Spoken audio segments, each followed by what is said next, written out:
Things just got out of hand. Alright, Nathan Burnett, episode 26. If you couldn't tell, I'm a little tired for this episode because it's 7 in the morning, but I'm still trying to bring that energy, so let's get right into it. So, this episode we're going to do sort of the same thing we did last week, just go through the playoff games. I was expecting the Bucks to close it out last night, but they didn't, so we're going to go over Game 6 rather than the whole series.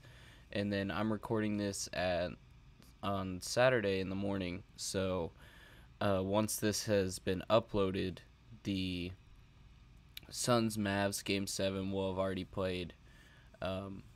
And yeah, I think that'll be it for the second round, if I remember correctly. So Grizzlies Warriors finished out last night, and Heat 76ers finished out last night, all that, so let's get into it. So again, I want to talk about defense a lot, but before that, I'm going to go ahead and announce the loser of the week. So I said that there would be a change to loser of the week. I said that I'm going to allow more interaction with you guys, and I wanted you guys to actually vote on loser of the week now.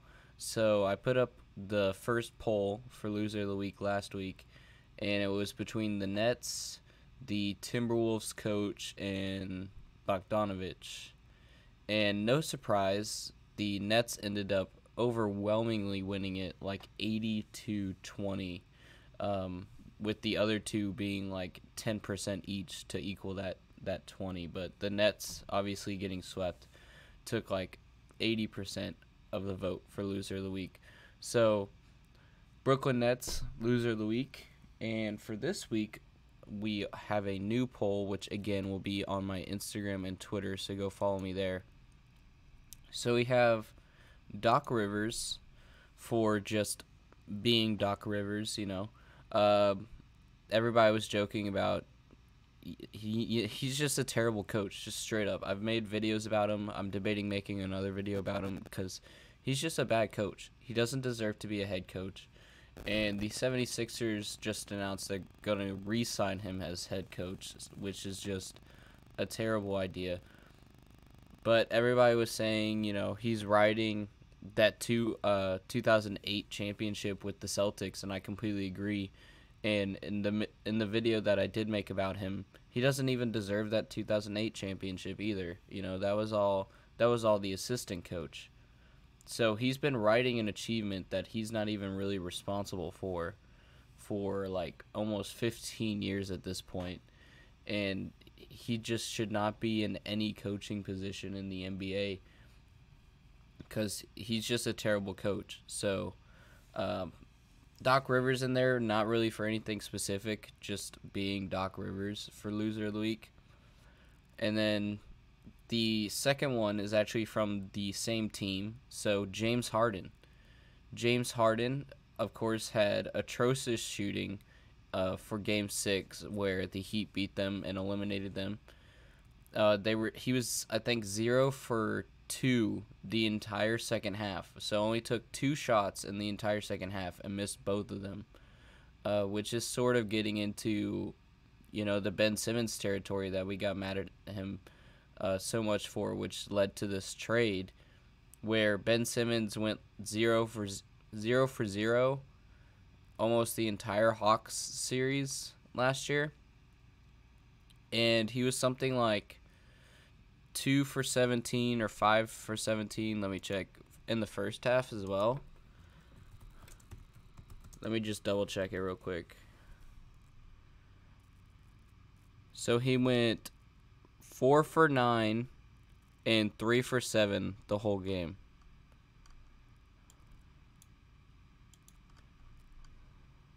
Let me just get this here.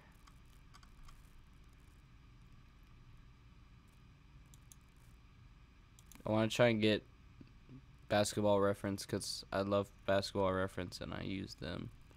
So, alright, 3 for 7 and 4 for 9. I'm trying to get the split so I can tell y'all first half, second half. But they showed it during the game, and I think it was 0 for 2 second half and like 2, I don't know. But I mean, if we look at the previous games, you can even just look at the plus minus. Plus minus negative 16 for game 6, a whole negative 29 for game 5. I mean, it speaks for itself. Embiid in an interview said that he said, I think a lot of people were expecting Houston James Harden, and James Harden just isn't that anymore, which I'm going to make a video on. But James Harden just is not the same, and I think that people have to sort of accept that at this point. You know, everybody's asking what happened to James Harden, what's the solution, and I don't think there is a solution. I think this is just sort of how it is now. You know, players get in and out of their prime, and I think James Harden's best years are behind us. And I'll dive more into that at a later date, either later in this episode or whenever I make the video about it. But the third one I have on here for Loser of the Week is George Hill, because, man, oh man, George Hill, I don't know why Mike Budenholzer keeps him in the game, because I was debating putting Mike in for Loser of the Week or George Hill, but Mike Budenholzer keeps George Hill in for these games, and he has scored 0 points pretty much this entire series. He went 0 for 3 in this last game, and he's just doing basically shit all. He had 1 rebound that entire game, and that was his only stat. And, like, I know people say get Giannis some help and all that, which I'll go into in a minute. But George Hill specifically, we keep him in the game for so long, and he doesn't really do anything. I'm much more a fan of Bobby Portis. I think Bobby Portis plays a really good defense, and you know that's really what we needed in this game. You know, again, I'm gonna go into really the defense in these games, because I think that's what's on display. But George Hill just did not come with what we needed this series, and we're going to a Game 7, so I'm hoping some changes get made. But George Hill just didn't seem to really do anything that entire game, and he had a very, very low stats. Again, the only thing that shows up in his box score is his minutes and his rebounds, and he played like 30 minutes, and he only got 1 rebound, 0 points, 0 steals, 0 blocks, 0 assists, you know. So that's why I have him on Loser of the Week, because, you know, Twitter and Instagram were blowing up about George Hill. Just, you know, he's really what killed Game 6 for us, and Mike Budenholzer leaving him in further exaggerated that problem, because we could have switched him out at any time during that game. So that's what I got for Loser of the Week. So again, that poll will be on my Twitter and Instagram for y'all to go vote. So speaking of George Hill, let's get into the Bucks-Celtics series. So the 2 biggest matchups, obviously, we see here is Giannis versus Tatum. Both of them have extreme heart. You know, they're sort of trying to carry their teams. Jason Tatum had the 3rd or 4th highest points in a elimination playoff game since Paul Pierce, and he tied Paul Pierce, or did he? When they brought it up, he had 41 to tie Paul Pierce, but I think that he ended the game with more than that. I think he ended up with like 46 when the game was all said and done.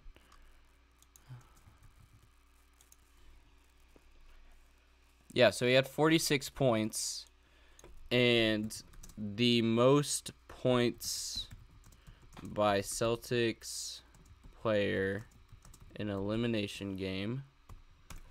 We can go to that real quick.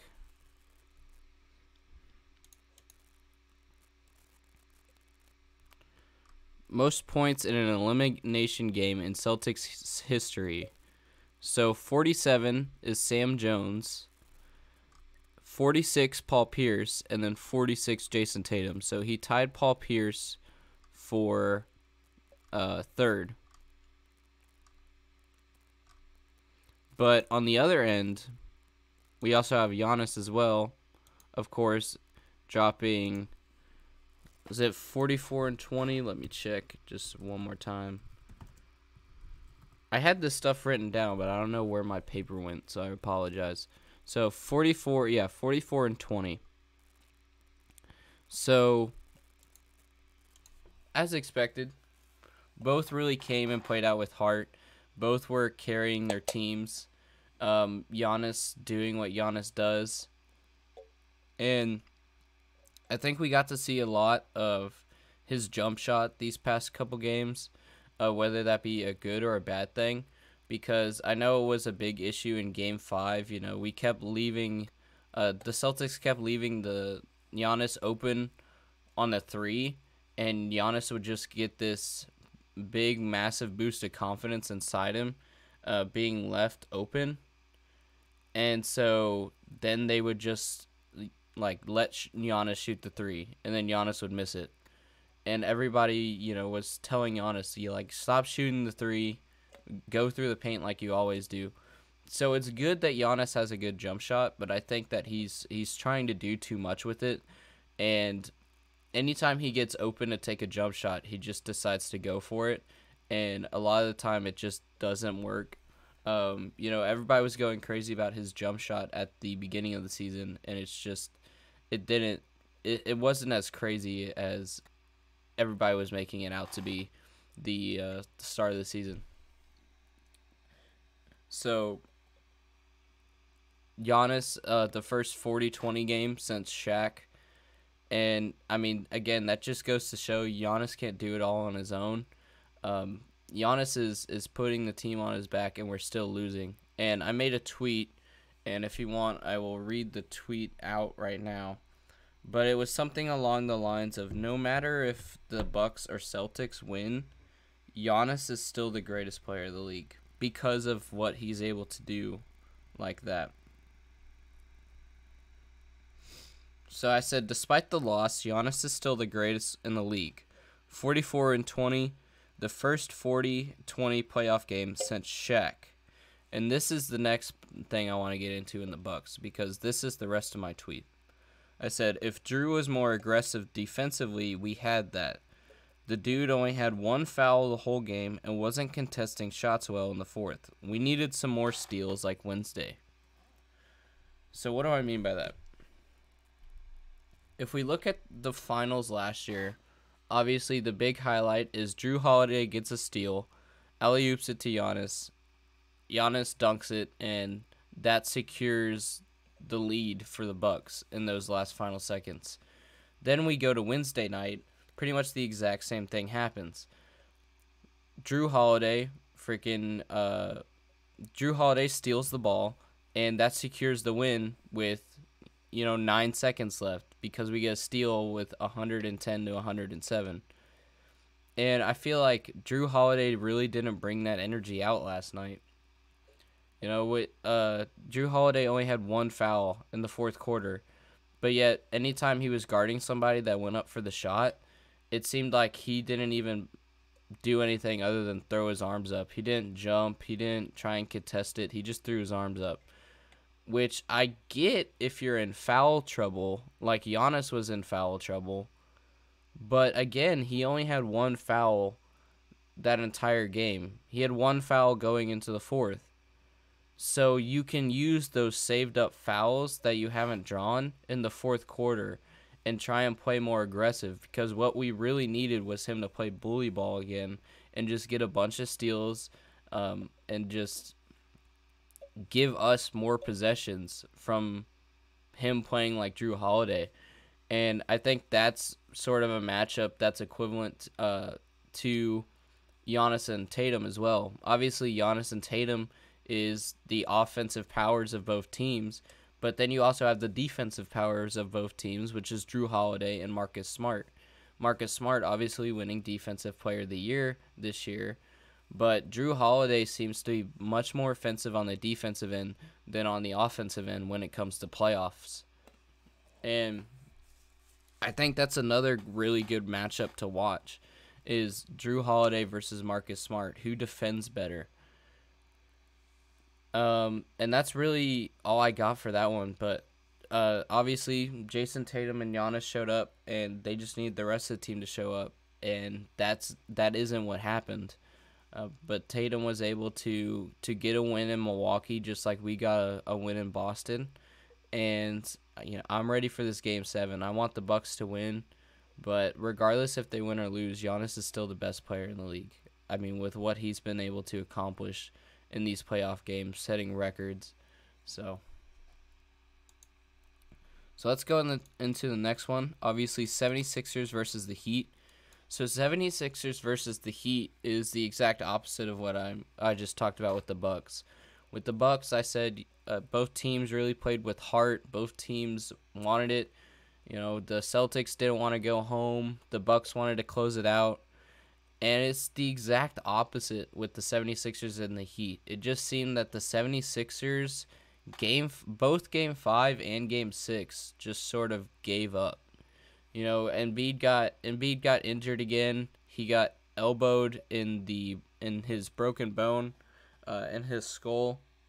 And it seemed after that, the 76ers just said, well, our season's over.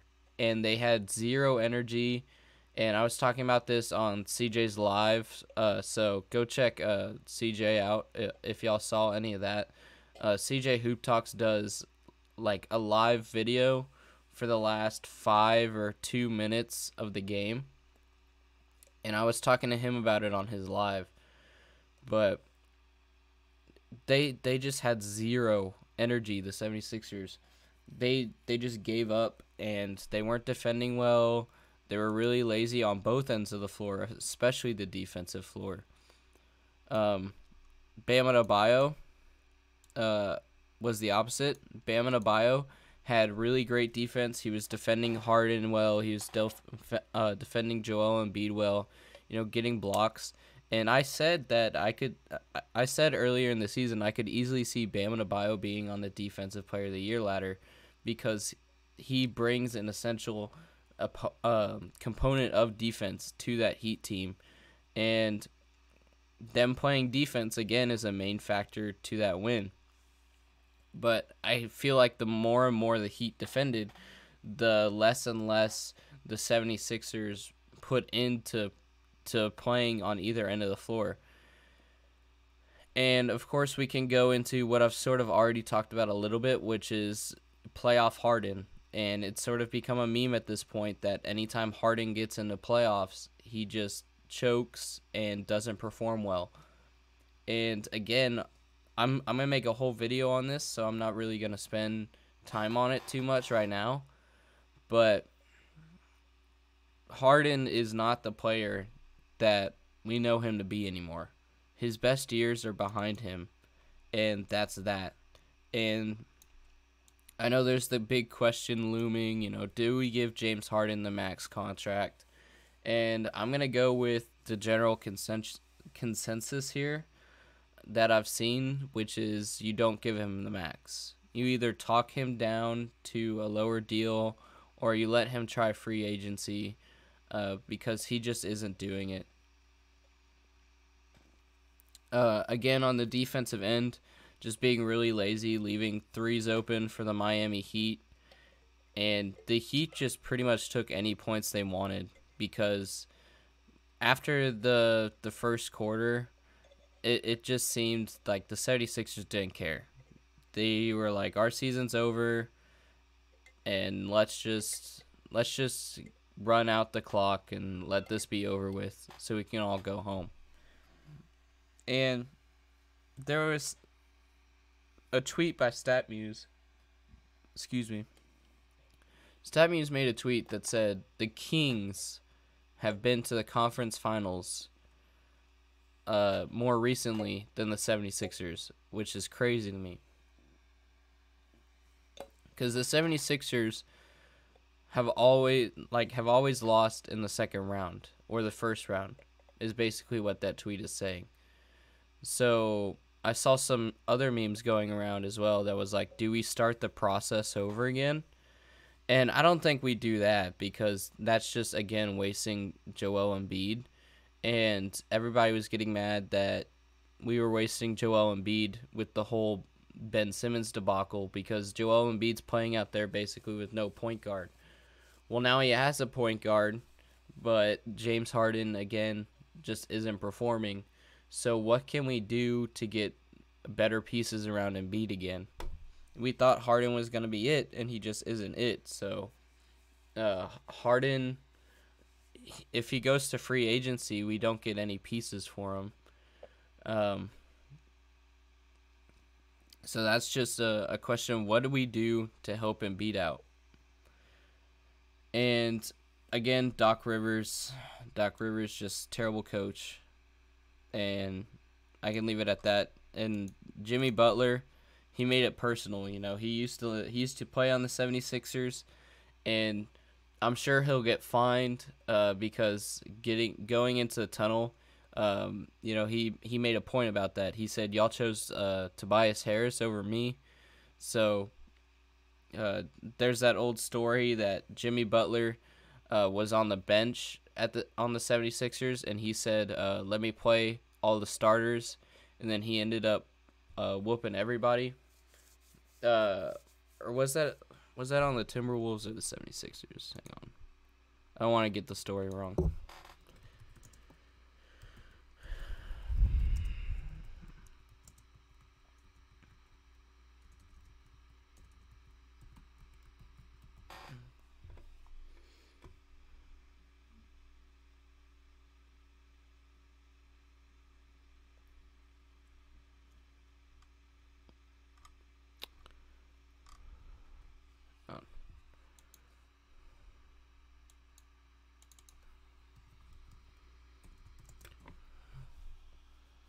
Okay, so it was on the Timberwolves, so my bad. But the story still stands. He was like, play your starters against me in the third strings, and he beat all of them. And so he demanded a trade, and the 76ers, they let Ben Simmons control everything. And Ben Simmons said, I wanted to be the star of the team, let Jimmy Butler go. And so they did. And then just a couple years later, Ben Simmons wants out as well. And so now you're stuck with no point guard again, which we went into a little bit. The 76ers have cycled so many point guards now. They had Jimmy Butler. They let Jimmy Butler go for Ben Simmons. Then Ben Simmons says he wants out. So now you have nobody. So then you get James Harden. And then James Harden just doesn't do what you want him to do. And now you're stuck in this position. And Jimmy Butler wanted to make a point about it, saying, you could have had me and you let me go for somebody that complains about mental health and back injuries that has been riding the bench for both you and the Nets now. So Suns Mavs, again, excellent defense. Jalen Brunson just being an absolute monster out there on the defensive end. I specifically wrote his name down because as I was watching, just Jalen Brunson was getting steals, getting blocks. He was really pressuring CP3 and other players. So the Mavericks, again, much like Jimmy Butler, made it personal because of the whole Luka Booker debate. I saw that Luka had more points than both CP3 and Booker combined that game.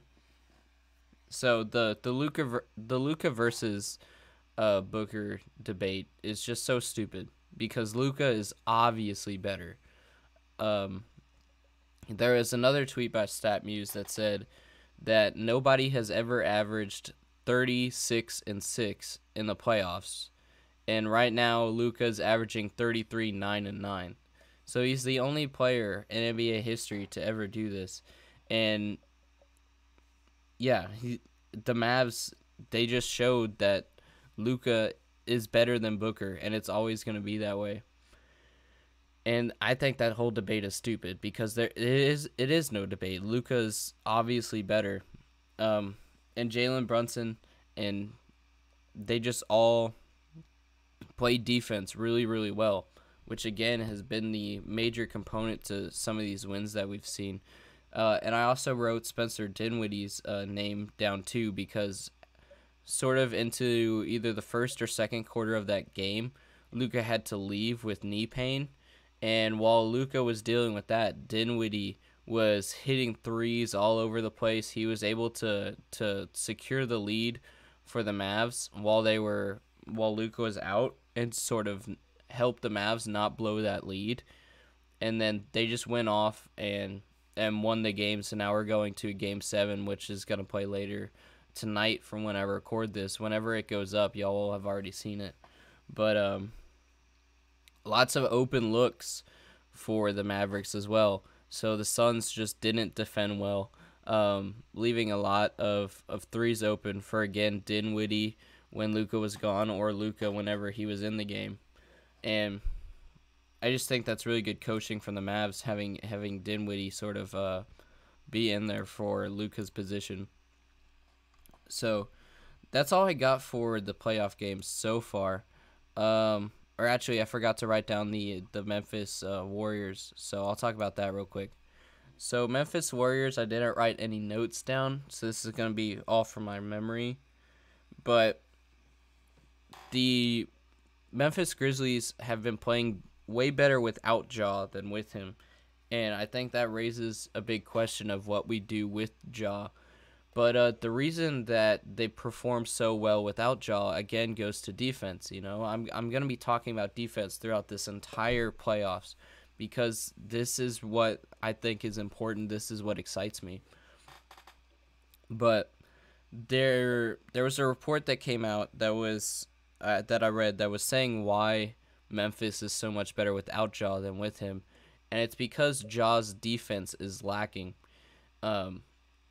Ja obviously does really good on the offensive end, can score 40, 50 points in the regular season, but when it comes to defense, he's really, really lacking on defense. And so whenever Ja is out, we have these rotations of really, really good defensive players, which causes the other score to score very low. I mean, we can go back to OKC, where OKC got blown out by like 73 points because they were just able to defend OKC and not let them score anything.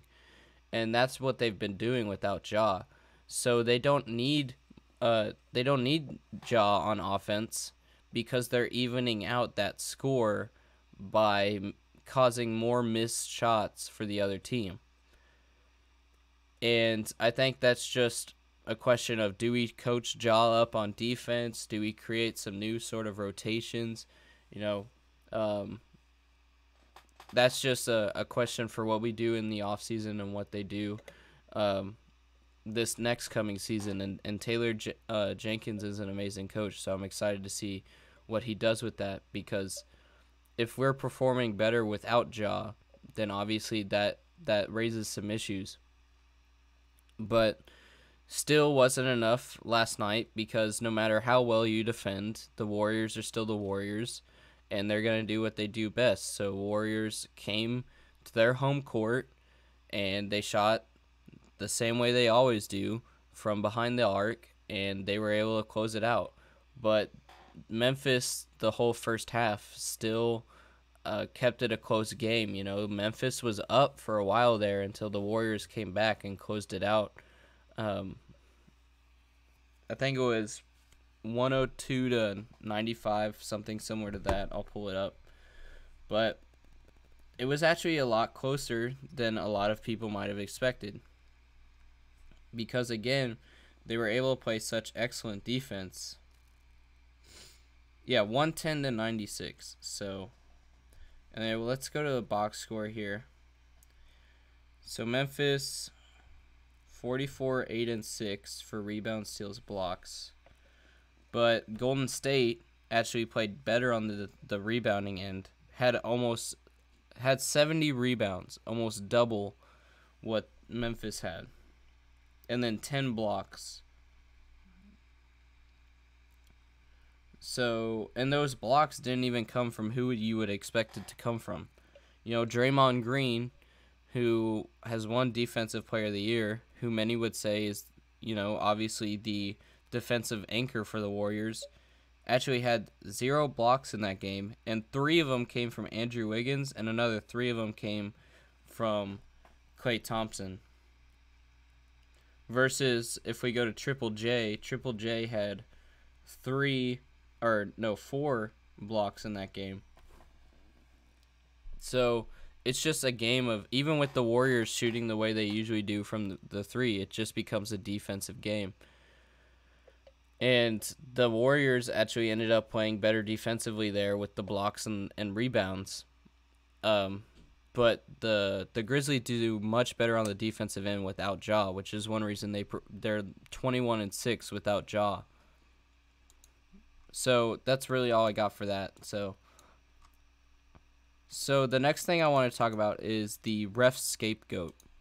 So I've talked about this a little bit with Swiss Eel, but the refs really get a raw deal in these games, because anytime that anybody does anything bad, the first thing we point the finger at is the refs. Do the refs deserve it a little bit?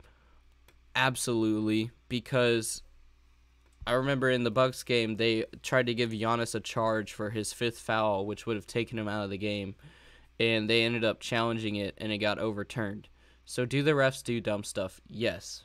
But anytime that a player gets a foul or anything like that for the home team, immediately the court starts chanting, you know, ref, you suck.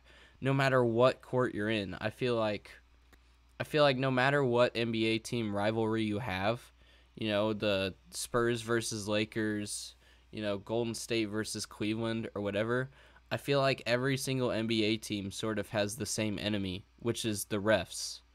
Which, when you think about it, wouldn't make much sense. If you think that the refs are against your team, then they would be for the other team. But if both teams don't like the refs, then that doesn't really make sense logically. But anytime anything goes bad in a game, the first thing that every fan points to immediately is the refs. You know, they talk about all the bad calls, all the missed calls, all the calls that were made that shouldn't have been made, all the things that were called fouls that weren't fouls, all the things that were fouls that weren't called fouls, and just so on. I just completely lost my train of thought. I think the refs, obviously, do they do things that deserve criticism? Absolutely, because they make dumb calls, and that's the reason we have the whole challenge. But I feel like sometimes the fans can be too hard on them, because, I mean, again, anytime anything bad happens, it's just ref, you suck. And then anytime a team loses or anything like that, it's, you know, Bucks versus refs, Celtics versus refs, Suns versus refs. They never want to actually dive into what a team did good or what a team did bad. They only want to focus on the refs. And I think that takes, you know, a significant toll on the refs, obviously. And you could say, you know, it's part of the job, but it shouldn't be. You know, we should be a little bit easier on the refs because, you know, they're human as well. And again, I talked about this a little bit more with Swiss Eel. So I defended the refs a little bit because I do still have my gripes with the refs. I think the refs can be a lot better, and that gets into the whole NBA becoming soft debate. But we shouldn't be screaming at them after every single call, you know. So the last thing I got on here, this is going to be a bit of a shorter episode, is the change to awards. So we have a new conference finals MVP, and I've heard some mixed reviews about it. Some people think it's dumb. Some people are like, oh, okay, cool. who do I think will win it this year? If the Bucks advance, I think it'll obviously be Giannis. The Warriors will probably advance, so it'll probably be Curry. Um, and I like what they're named after though. They're named the Larry Bird and Magic Johnson Trophy. So Magic Johnson and Larry Bird, their rivalry is sort of what saved the NBA. You know, we wouldn't be talking here now. We wouldn't be watching any of these games if it weren't for Larry Bird and Magic Johnson. So I love the naming that they came up with. They also obviously changed the some of the other trophies. They changed the Finals MVP trophy, and I don't really like the new Finals MVP trophy. I kind of liked the contrast that it had with the silver. I really liked the silver on the Finals MVP and then the gold on the Larry O'Brien, but they just made both fully gold. Um, I don't know. I just visually, I really liked seeing the contrast between the gold and the silver, but I guess the reasoning there that I can see is, you know, well, it's for the championship, it gets the Finals MVP, so we should make it gold for first place and all that, just like the Larry O'Brien, which I get. Just I liked seeing the silver. And then obviously the new Larry O'Brien. I really like the new Larry O'Brien, and I was talking to Swiss Eel about this, and I don't watch hockey, so I didn't know this, but he said for the Stanley Cup, they etch all the championships names into the Stanley Cup, and now they're doing that for the Larry O'Brien. They're etching all the names from the championship team into the Larry O'Brien, as well as all of the old championship teams for the 75th anniversary, which is really cool. So I think it'll definitely take some getting used to with the cylindrical base, or circle base, I mean, when it's had a square base for so long. But in regards to having the whole names etched and everything like that, I really enjoy that. I think that's going to be really cool. And it helped me come up with some ideas of my own that I may want to do for the channel, but y'all are just going to have to wait and see for that. So, Game 6, Mavs versus Suns tonight. I'm really going for the Mavs. I wanted it to be Mavs versus Memphis because I thought that would be a lot more entertaining than just having the Warriors there for the millionth time. But Warriors are Warriors, so they went to the conference finals. The Heat are in the conference finals, and now we have a Game 7 for Boston versus the Bucks. And I want it to be the Bucks. You know, at the start of the season, I predicted that the Lakers would miss the playoffs. That was correct. And then I predicted that the Nets were going to struggle with Kyrie. I was correct with that. And then I predicted Bucks Warriors finals.